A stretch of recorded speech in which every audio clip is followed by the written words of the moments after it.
Buenas tardes con todos. Les saluda el teniente de fragata Justicia, David Ballesteros. Actualmente me desempeño como asesor jurídico del Comando de Operaciones Norte. Estoy ante todas las órdenes para todo aquello en lo que les pueda servir.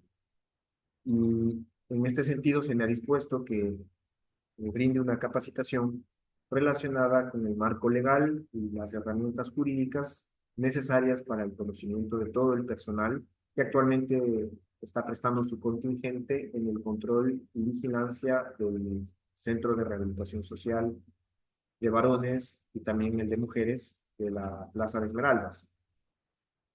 El personal de la Fuerza Naval, particularmente, es a quien está dirigido esta capacitación. Con el fin, me permito recalcar de que tengamos la base jurídica y las herramientas legales necesarias para hacer frente a este desafío. Un desafío que es complejo, que nunca va a estar exento de inconvenientes, de problemas de la más diversa índole, pero si tenemos la base legal clara que nos permita cumplir nuestras funciones siempre de manera adecuada, sin extralimitarnos y lógicamente desde la otra óptica, sin hacer menos de lo que legalmente nos corresponde, no deberíamos tener mayores problemas, mayores inconvenientes. Vista la complejidad de esta labor que estamos realizando, esta introducción, esta capacitación de pocos minutos no permitirá ahondar en toda la problemática que implica el control y la vigilancia de Fuerzas Armadas y específicamente o particularmente de la Armada en los centros de rehabilitación social, pero al menos sí podría sentar unas bases mínimas necesarias para que, lo digo, podamos tener al menos conocimientos prácticos y cumplir nuestra función de manera adecuada. El primer o sin duda la mayor preocupación que tenemos como miembros de la Armada del Ecuador es que esta labor nos pueda representar inconvenientes legales, que tengamos que enfrentar un proceso judicial producto de ejercer nuestras funciones, de nuestras labores.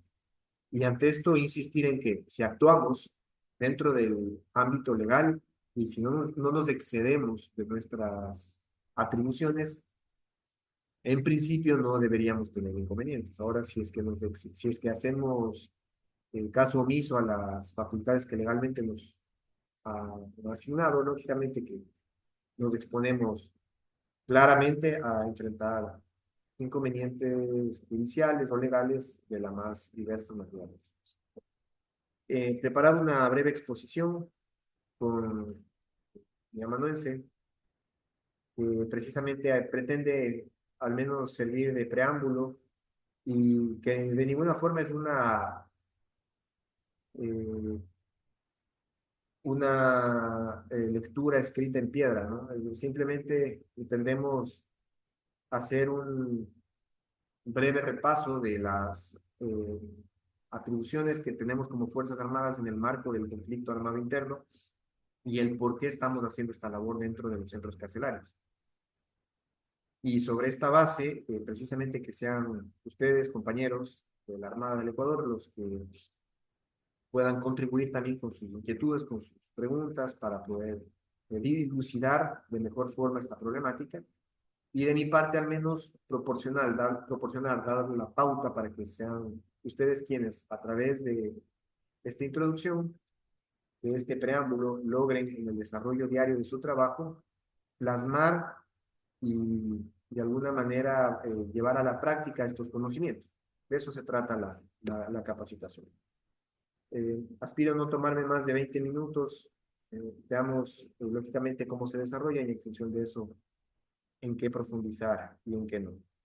Pues bien, con mi amanuense, el señor Cabo Primero Ciencias Navales Guerrero Fiallos Walter, hicimos esta presentación que de manera sucinta aborda la problemática ejemplificada y proporciona o pretende plantear un marco legal y una ejemplificación casuística que la vamos a ver posteriormente de esta transición del Centro de Privación de Libertad de Esmeraldas a la Armada del Ecuador.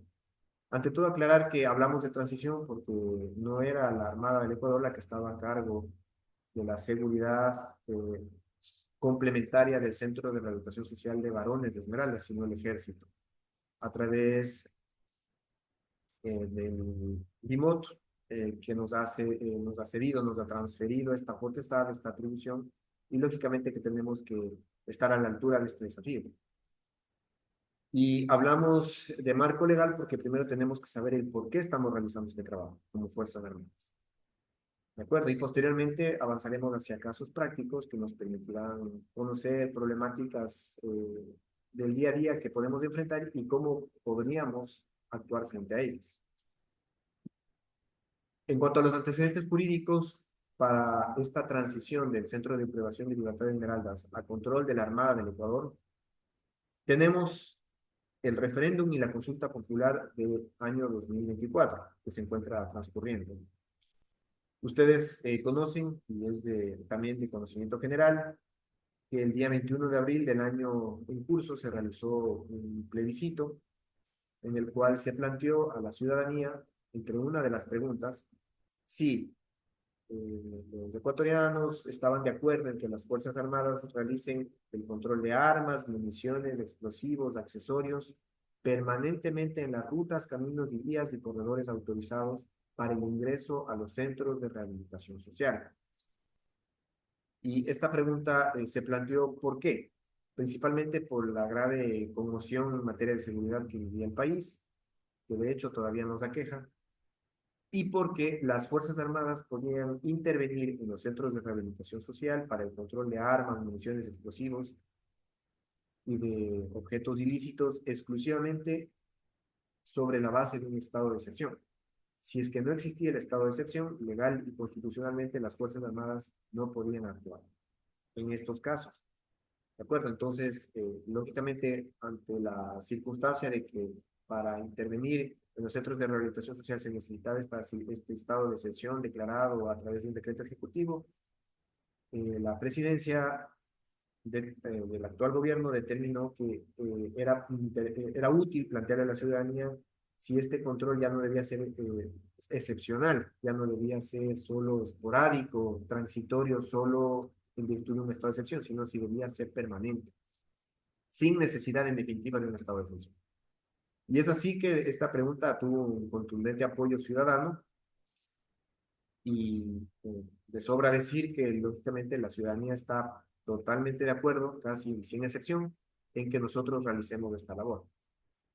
Sobre esta base democrática, sobre esta base democrática, se pasó a asumir de forma inmediata el control de los centros de rehabilitación social en lo que a su seguridad se refiere. Se explicó en la consulta popular, que es la base o el principio democrático en virtud del cual estamos realizando esta compleja tarea, se planteó que no se buscaba hacer reformas legales o constitucionales, sino eh, de alguna manera saber el modo en que estas actuaciones de las Fuerzas Armadas serían efectuadas. No se hizo un anexo o no se planteó una reforma legal concreta en la pregunta, sino que simplemente se consultó sobre la opinión ciudadana. Porque hasta el momento en que se planteó la pregunta, las Fuerzas Armadas ya tenían y ya ejercían, como me permitía manifestarles anteriormente, el control exclusivo de la producción, comercialización, transporte, almacenamiento, tenencia y empleo de armas, explosivos y accesorios. Y esto incluía las inmediaciones y también el sector interno de los centros de privación de libertad, en coordinación con las autoridades competentes, ¿no?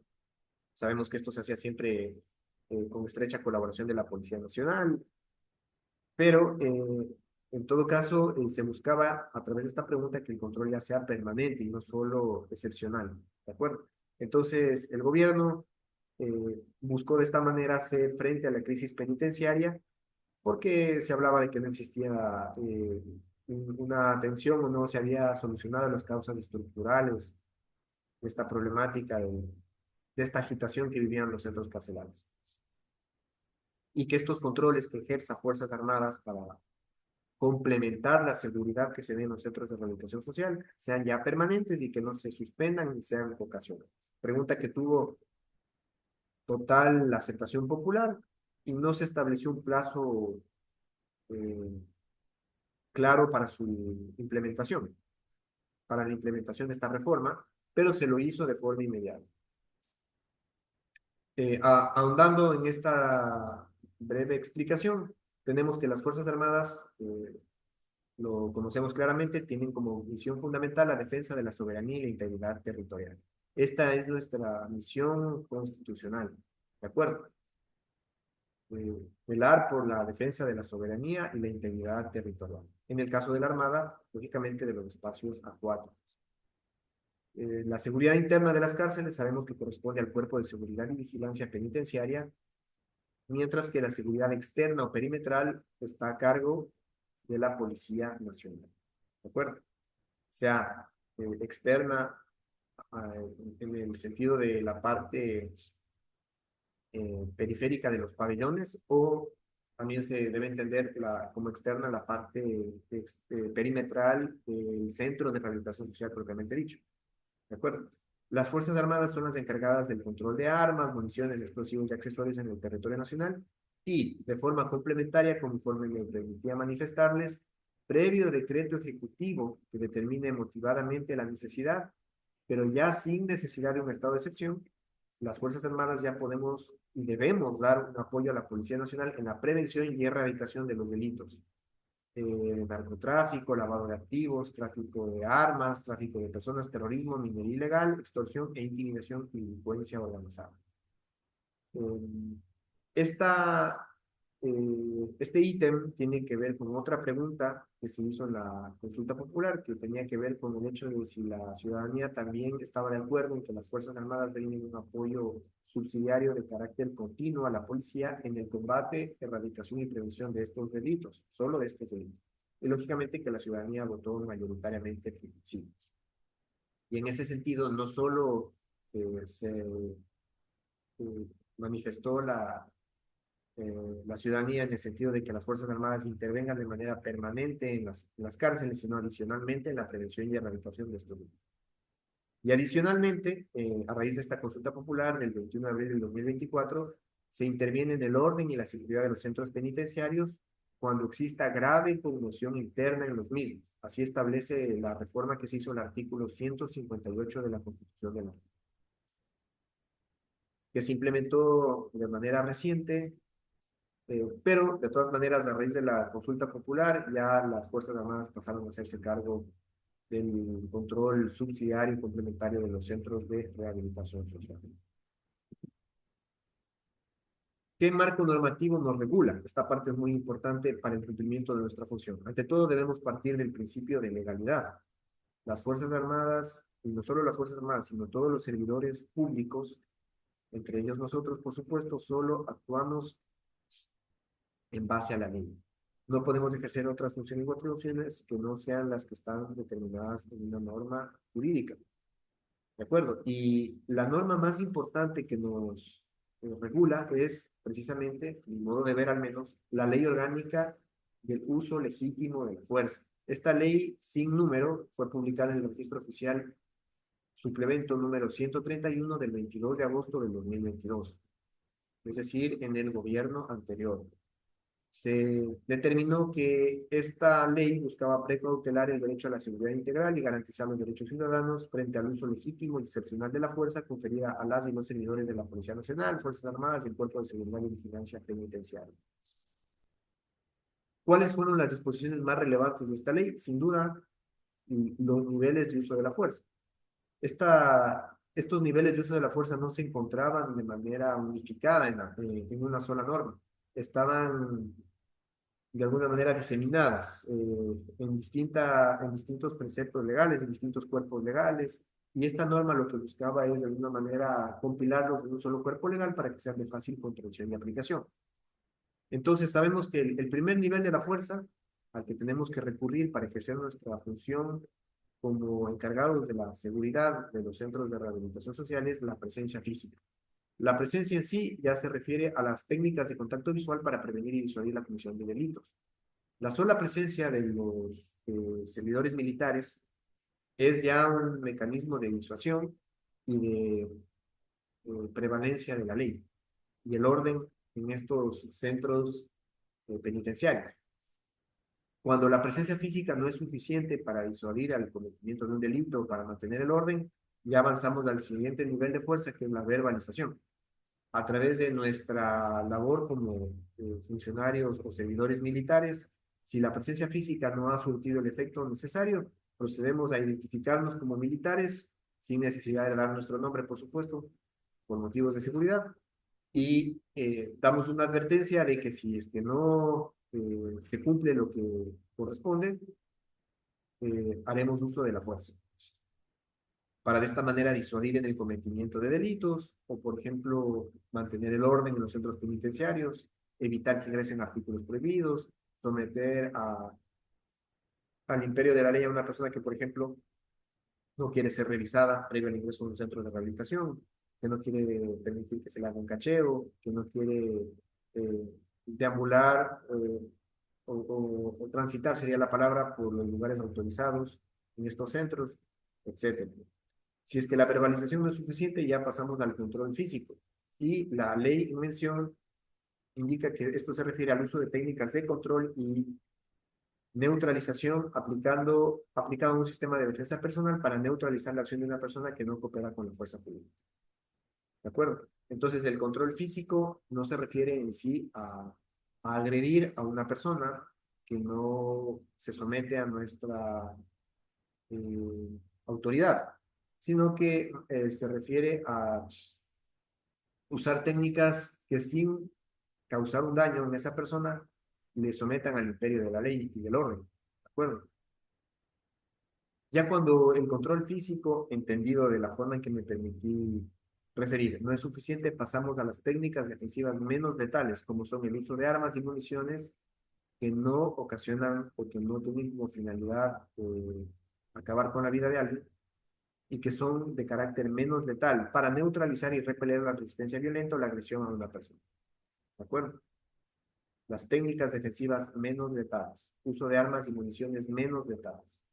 Entiendo, y yo no soy experto en el ámbito operativo, eh, pero de una manera lógica puedo asumir que estas técnicas menos letales se refiere, por ejemplo, al uso de un tolete, de algún objeto contundente que no sea el arma de fuego, básicamente. Aquellas herramientas, armas de dotación que no tienen como finalidad producir la muerte.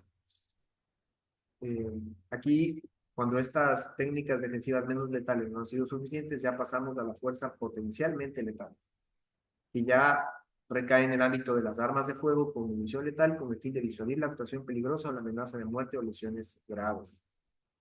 ¿De acuerdo? Y ya la fuerza intencionalmente letal hace referencia al uso de armas de fuego con munición letal encaminadas a neutralizar a la persona que ponga a otro en riesgo inminente de muerte o lesiones graves. ¿De acuerdo? El uso de fuerza letal única y exclusivamente cabe en los casos, y esto es importante tenerlo simplemente, en que esté en riesgo la vida o la integridad física propia o de un tercero. Es decir, del mismo militar o de un tercero, de una persona distinta a la del agresor y el militar. ¿De acuerdo? Puede ser un civil, puede ser un servidor público, etcétera, ¿no? Entonces, siempre es importante tener en cuenta que solo se puede usar la fuerza letal cuando esté en riesgo de manera grave, esta es la palabra modular, grave, la integridad física propia o de un tercero o la vida. Fuerza. La fuerza letal, aquí ya profundizando en el tema, se refiere a que se prohíbe, en general, la fuerza letal está prohibida. Y por excepción, sí se la puede utilizar en los siguientes casos. En defensa propia de otras personas en caso de amenaza o peligro inminente de muerte o lesiones graves, lo que les había comentado. El segundo caso es cuando se trata de evitar el cometimiento de un delito que ponga en peligro inminente de muerte o lesiones graves al servidor u otras personas. Al decir peligro inminente, ¿a qué nos referimos? No nos referimos al daño que ya ha sido causado, sino al daño que es inminente, que es próximo, que está inmediato a producirse. Por ejemplo, esto ya lo podemos de alguna manera graficar. Una persona que al resistirse a un cacheo, al ingreso a un centro de rehabilitación social, saca un arma blanca, por ejemplo, para agredir a un servidor militar. ¿Tenemos que esperar que nos acuchille para hacer uso del arma de fuego? Sin duda no, sin duda no. porque ya ha puesto o ya pone esta acción en peligro inminente nuestra integridad física o nuestra vida. Todo dependerá de las circunstancias, ¿de acuerdo? De hacia dónde esté dirigida el arma blanca, de qué tipo de gesto haga con el arma blanca la persona. Si es que nos enfrenta con esa arma blanca de una manera sin duda dirigida a ocasionarnos una lesión grave o acabar con nuestra vida, cosas que no son fáciles de determinar. Pero el principio jurídico es que si es que lo del arma blanca era solo un caso, pero es que debe poner en peligro inminente y no o sea, basta que ponga en peligro inminente y no es necesario que ya haya ocasionado un daño como tal para que nosotros podamos hacer uso de fuerza letal, ¿de acuerdo? Y también el otro caso es cuando se trata de detener a una persona que representa una amenaza o peligro inminente de muerte o lesiones. Podría ser el caso de un PPL que está fugándose en un centro de rehabilitación social y durante este proceso agrede o mata o pretende agredir o matar a alguien, ¿no? Podríamos hacer uso del arma de fuego, sin duda. Y para impedir la fuga de una persona que representa una amenaza y solo en el caso de que medidas menos extremas hayan fracasado. ¿Cuáles serían medidas menos extremas? Eh, por ejemplo, el control físico, por ejemplo, el uso de medios no letales. Eso serían, ¿no? Se entiende que ya falló la presencia física, la verbalización. Entonces, y también el control físico, y también el uso de medios no letales. Entonces, ahí podríamos hacer uso del arma de fuego y siempre de manera excepcional. ¿De acuerdo? Cuando ya hayan fallado los otros mecanismos de control.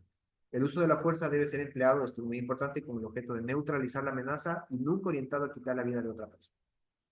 ¿De acuerdo?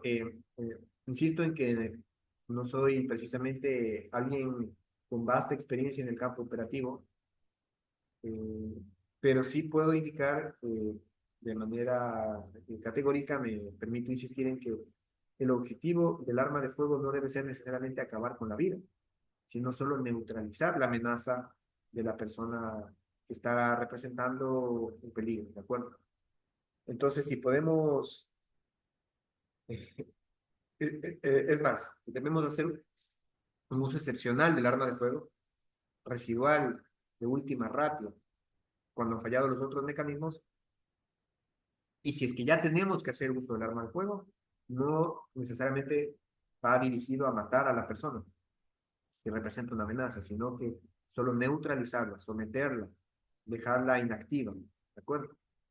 Y en otros casos graves, lógicamente, que no habrá otro remedio que ocasionar la muerte. Pero si es que, lógicamente, no ha sido necesario ocasionar la muerte, una vez neutralizada o una vez que esa persona herida, cuando no ha sido dada de baja, ya se encuentra en una situación en la que no representa una amenaza, inmediatamente debe cesar el uso de la fuerza. Inmediatamente. Recuerden, en otras palabras, el uso de la fuerza letal debe ser el mínimo necesario para que cese la amenaza o la agresión y no el máximo necesario. Solo el mínimo necesario para neutralizar la amenaza. Y neutralizar no se refiere a matar a la persona, sino simplemente a limitar o hacer que cese la amenaza que él o ella represente en contra del imperio de la ley. ¿De acuerdo? ¿Cuáles son las reglas que regulan, valga la redundancia, las armas de fuego con munición letal? Lo tenemos en el artículo 35 de la Ley del Uso Legítimo de la Fuerza.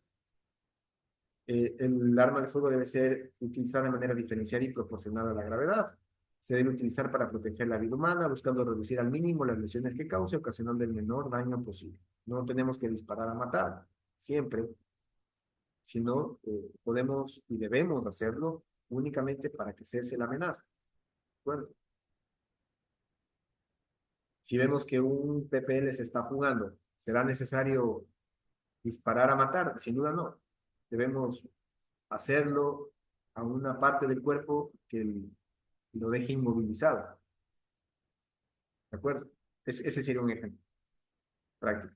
¿De acuerdo? Y de esta manera evitamos inconvenientes. Que esto sea fácil de aplicar, no es fácil, pero eso es lo que dice la norma y esa es mi función como abogado, transmitirles el conocimiento legal, ¿no es cierto? En caso de lesión, establece la norma, no lo digo yo, debe darse los primeros auxilios y buscar ayuda médica cuando las circunstancias lo permitan. Si es que para evitar una fuga o para evitar que alguien que se resista a un cacheo, por poner ejemplos sencillos, tuvimos que hacer uso del arma de fuego. Esa persona está herida, debemos buscar en la medida de las posibilidades que reciba atención médica. ¿De acuerdo?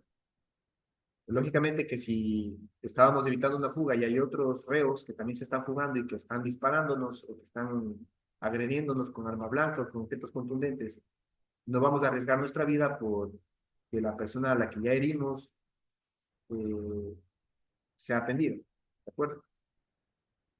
Los servidores militares, de acuerdo a la ley, deberían tener dispositivos de grabación durante las actuaciones que hagan uso de sus armas de fuego. Deberíamos, ¿no? Lógicamente que no siempre nuestra capacidad logística lo permite, pero teóricamente siempre deberíamos tener un dispositivo que grabe nuestras actuaciones y particularmente cuando estamos haciendo uso del arma de fuego. Previo a usar el arma de fuego, el servidor militar se debe identificar como tal, sin necesidad de dar su nombre, esto es lo más importante, y manifestar su intención de utilizarlo, salvo que este anuncio ponga en riesgo su vida o la de otros servidores o de terceros. Y se utilizará el arma de fuego mientras dure la agresión o amenaza que la motivó, y una vez neutralizada la amenaza, el accionar del arma de fuego también deberá cesar de forma inmediata. Esto ya lo abordamos de manera sucinta anteriormente. El arma de fuego únicamente debe ser utilizada para neutralizar la amenaza, no para acabar con la vida, excepto que, lógicamente, las circunstancias ameriten hacer un uso letal del arma. Ahí sí ya no habrá otro remedio que acabar con la vida de quien representa una amenaza, ¿de acuerdo? Pero si no era necesario, bastará simplemente neutralizarlo y posteriormente, en la medida de las posibilidades, buscar que reciba atención médica la persona herida. Bien, con este breve preámbulo, podemos mencionar unos pocos casos prácticos que se me han ocurrido. Sin duda habrá muchos más, pero con el compañero Guerrero vimos la utilidad de mencionar solo algunos casos que pueden ser los más comunes, ¿no? Que se darían en el cumplimiento de nuestro deber y que podrían representar alguna problemática legal y que sin duda para nosotros y que respecto a qué solución jurídica tendrían y cómo actuar en esos casos. ¿De acuerdo? Vemos aquí en la presentación que el objetivo de esta casuística que buscamos plantear es proveer ejemplos concretos que ilustren cómo debemos comportarnos para no tener inconvenientes jurídicos o inconvenientes legales, no enfrentar un proceso judicial producto del cumplimiento de nuestro deber, y de esta manera garantizar nuestra seguridad y también la del lugar y de las personas privadas de la libertad. Aunque parezca irónico, compañeros, la labor de Fuerzas Armadas no es únicamente velar por la seguridad estructural o física de los centros de rehabilitación social, o evitar fugas o el ingreso de artículos prohibidos, sino que nuestra labor, por más antagónico o irónico que parezca, es también velar por la seguridad de los reos, porque de esa manera, al momento en que impedimos que ingresen armas de fuego, objetos cortopunzantes a las cárceles y demás, de alguna manera también evitamos que los reos resulten heridos o afectados. ¿Qué hacemos?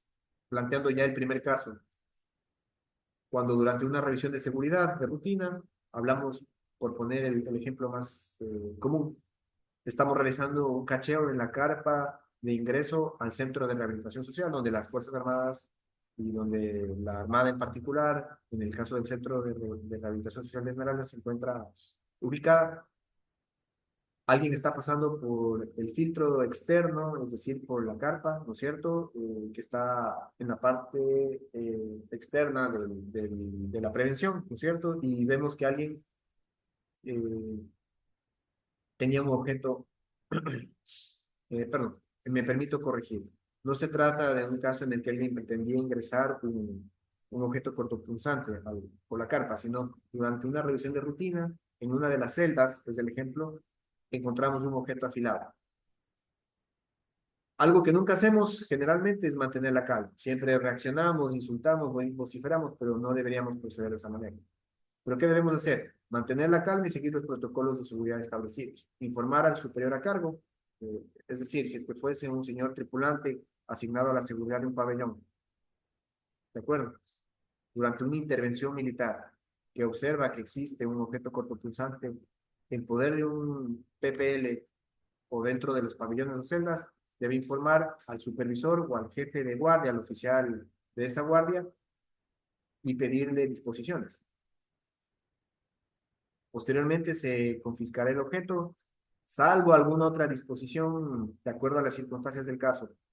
Pero la manera adecuada de proceder en este caso es al momento de encontrar el objeto, retenerlo, ¿cierto? Quitárselo del poder al PPL y documentar a través de un informe dicha circunstancia. ¿De acuerdo? ¿Qué enseñanza nos deja esto?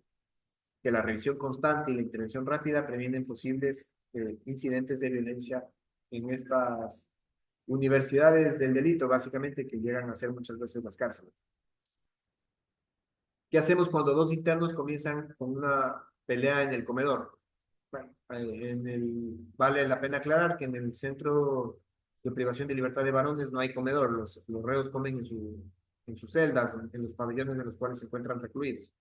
Pero poniendo el ejemplo que existiese un comedor o que incluso dentro de los pabellones, al momento de comer, perdón, los reos tengan una pelea entre ellos, debemos hacer técnicas de escalada, que es el uso progresivo de la fuerza. Primero, hacer un llamado firme con determinación, de manera verbal, al orden, ¿de acuerdo? Si es que esto no ha sido suficiente, debemos, lógicamente, pedir apoyo y separar a los internos y llevarlos a áreas diferentes para calmar la situación.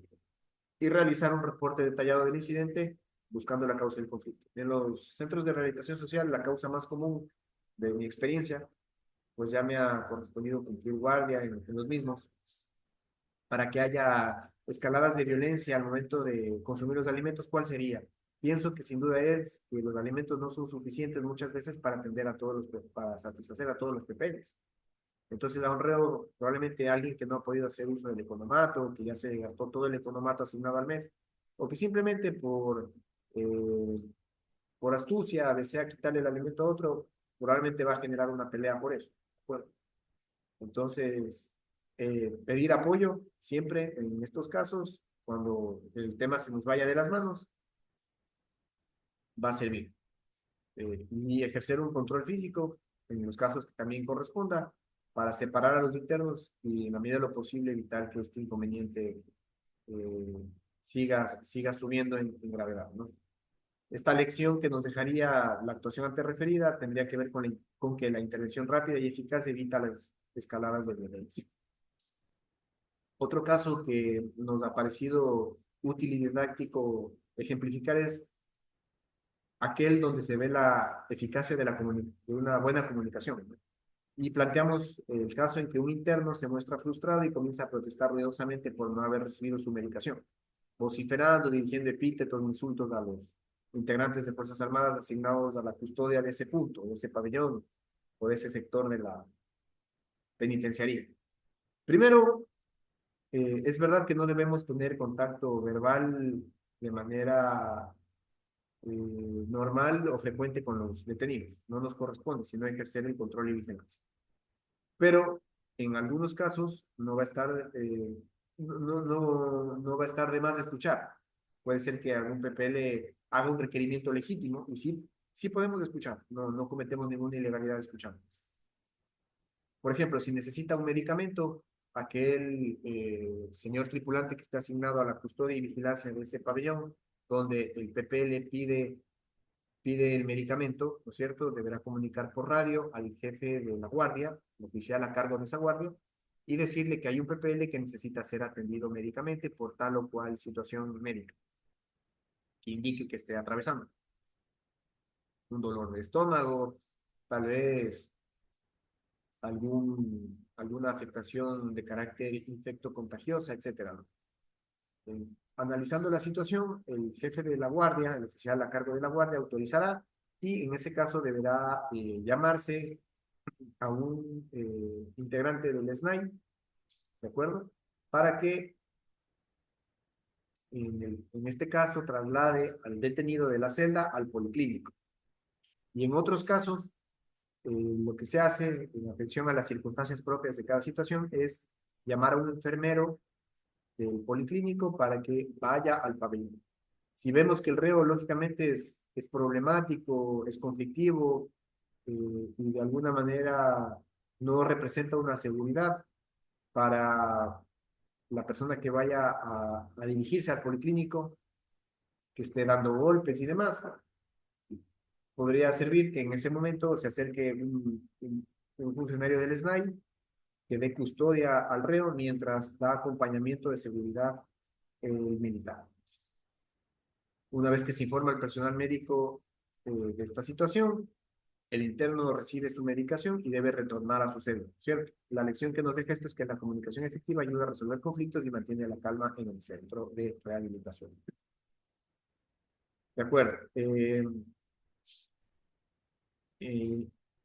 Antes de entrar en el cuarto caso, en el cuarto ejemplo didáctico, indicar que la función del personal militar que se encuentra dentro de los centros de rehabilitación social no es dar seguridad inmediata, sino dar seguridad inmediata a los funcionarios del centro de rehabilitación y también a los internos y también al servidor del SNAI.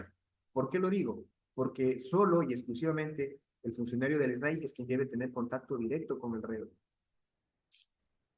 ¿De acuerdo?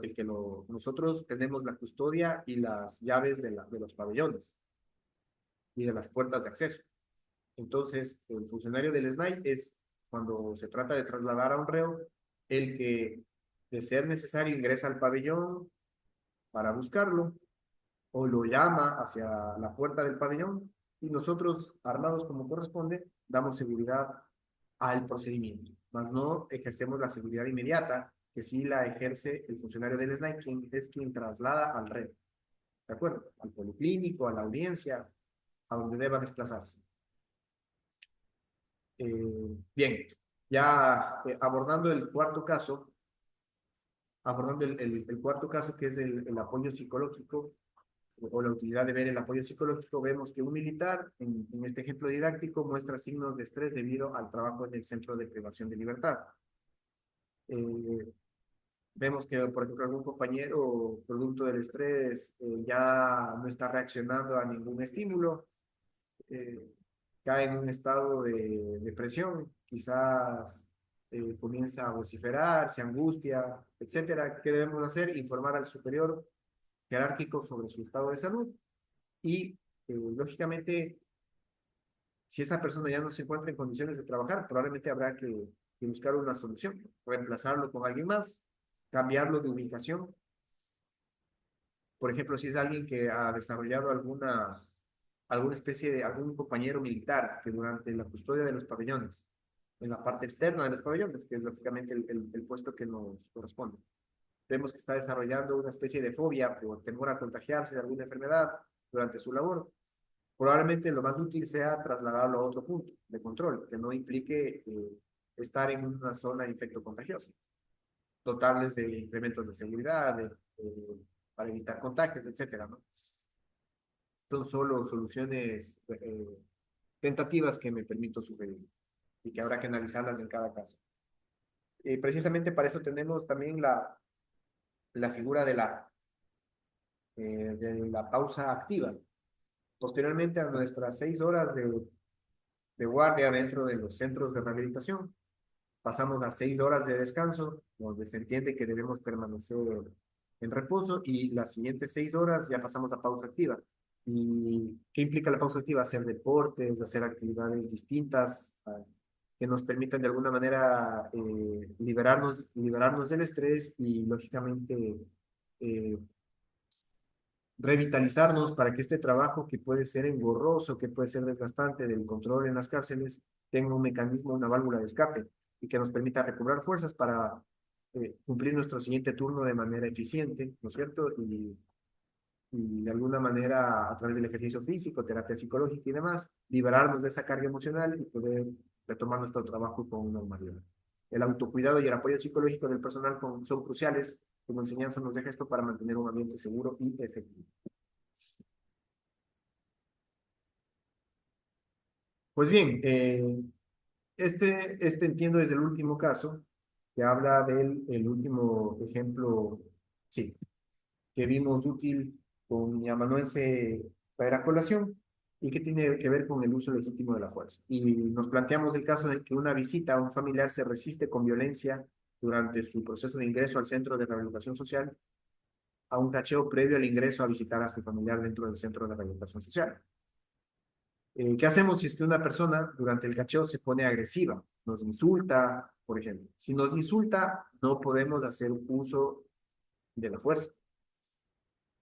Habíamos quedado de manera clara en que solo se puede hacer, solo se puede ejercer control físico, uso de medios no letales, uso de medios potencialmente letales y uso de medios intencionalmente letales cuando hay riesgo de lesiones graves o de atentado contra la vida nuestra o de un tercero.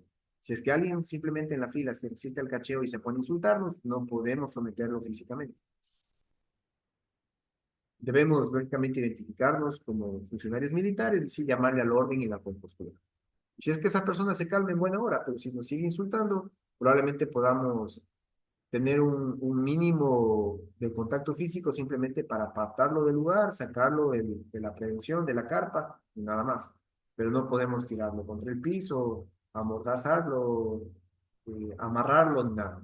No. Solos, lógicamente que si nos agrede verbalmente, la respuesta no puede ser física, no puede ser física, ¿de acuerdo? Ahora, ¿qué hacemos si es que esa persona no solo se queda en las palabras, sino que también nos agrede físicamente? Ahí sí, totalmente autorizados a reducirlo y someterlo, pero haciendo un nivel de fuerza que sea lo estrictamente indispensable para neutralizar. Caso es claro, si es que nos da un golpe de puño en el rostro, no le podemos disparar, pues, ¿cierto? ¿Qué tendremos que hacerlo? Eh, Inmovilizarlo, colocarlo contra el piso si cabe la situación hasta que se calme y lógicamente que ahí se enfrentaría el agresor a un delito que se conoce como ataque o resistencia, que está reprimido con una pena de prisión. Llamaremos al EPU 911 para que tomen procedimiento por un delito flagrante y esa persona pues, será sometida a órdenes de las autoridades judiciales. ¿De acuerdo?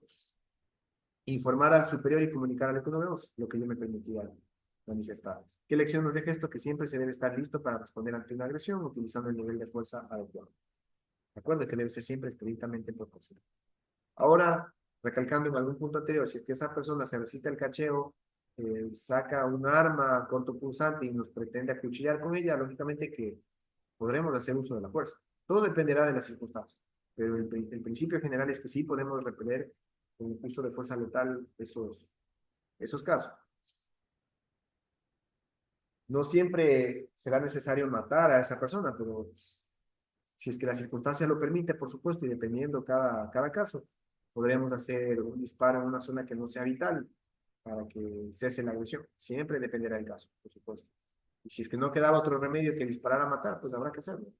Habrá que hacerlo. Siempre es importante que haya testigos y gente que nos pueda respaldar con su versión o testimonio en estos casos, por supuesto. Y finalmente, para concluir estos ejemplos prácticos, me permito indicar que el uso de la fuerza no debe ser siempre para repeler una agresión, no tiene que ser necesariamente proporcional, basta que sea racional, ¿de acuerdo? Porque si es que alguien nos quiere agredir con un cuchillo, nosotros tendríamos entonces solo que defendernos con un cuchillo para que sea proporcional, ¿no es cierto? Y no se refiere a eso la norma, sino a que sea racional. ¿Qué es lo proporcional? Lo que es equivalente. Pues si tuviera que ser proporcional, solo podríamos defendernos con aquella misma herramienta que seamos atacados. Pero como la ley solo obliga a que sea racional, la palabra racional se refiere a lo que es lógico. ¿Qué es racional? Aquello que es lógico, que es dable, aquello que a una persona se le puede exigir en la circunstancia que haya enfrentado. Es decir, que si teníamos solo un arma de fuego para defendernos de alguien que nos quiere apuñalar, lógicamente que ese medio de fuerza, aunque no haya sido proporcional, sí fue el racionalmente necesario para repeler la agresión. Y en principio no deberíamos tener que enfrentar un proceso por ello. ¿De acuerdo? Más claramente, siempre va a haber el riesgo de enfrentar un proceso, pero en todo caso tendríamos la herramienta para podernos defender en ese proceso. A eso quería yo. ¿De acuerdo? El proceso siempre va a estar a la luz del día, pero esta herramienta de la legítima defensa, del uso progresivo de la fuerza, es la que nos permitirá actuar en estos casos, la que nos permitirá tener una herramienta de defensa efectiva en estos casos.